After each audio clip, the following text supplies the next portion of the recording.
By the late 1960s, the momentum for thorium and the molten salt reactor at Oak Ridge began to collide with a shift in national priorities. The American nuclear establishment was at a crossroads.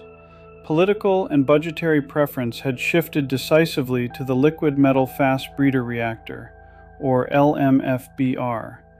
This wasn't just a technical choice, it was an institutional one. Milton Shaw, the head of reactor development at the AEC, demanded standardization. He saw the plutonium-based fast breeder as the singular path forward, leaving little room for the liquid fuel outsiders. Institutional and geographic factors concentrated support for molten salt work almost entirely at Oak Ridge, isolating the technology from the broader industrial nuclear complex. Technical challenges compounded the political ones. Materials issues such as tellurium-induced embrittlement of the Hastelloy N alloy were real and immediate. Long-term graphite behavior under intense irradiation also raised concerns. Graphite, used as a moderator, would swell and shrink, requiring complex maintenance cycles.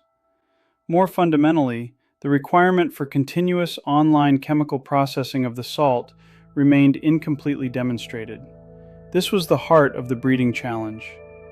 To manage fission products and especially to remove protactinium-233 for efficient breeding, the salt had to be processed constantly. If the Pa-233 stayed in the flux, it poisoned the reactor. That processing step also raised non-proliferation questions. Separated protactinium decays into essentially pure uranium-233, a weapons-usable material. While the presence of uranium-232 and its hard gamma daughters makes diversion by outsiders difficult, the plant operators themselves would have a theoretical pathway to pure fissile material. These unresolved engineering and safeguards issues, combined with Weinberg's ouster in 1972, sealed the program's fate for the next 30 years. After decades of near silence, a determined group of engineers and citizen advocates revived interest. This movement would pull thorium out of the archives. Kirk Sorensen, a former NASA engineer, is the central figure. In 2006, he discovered the original Oak Ridge reports and began digitizing them for the world to see. He founded Flibe Energy in 2011 to develop a modern liquid fluoride thorium reactor. His tireless advocacy turned a forgotten experiment into a global conversation. The Thorium Energy Alliance, led by John Kutch, organized annual conferences and lobbied Congress, framing thorium as a solution to rare earth supply chain issues.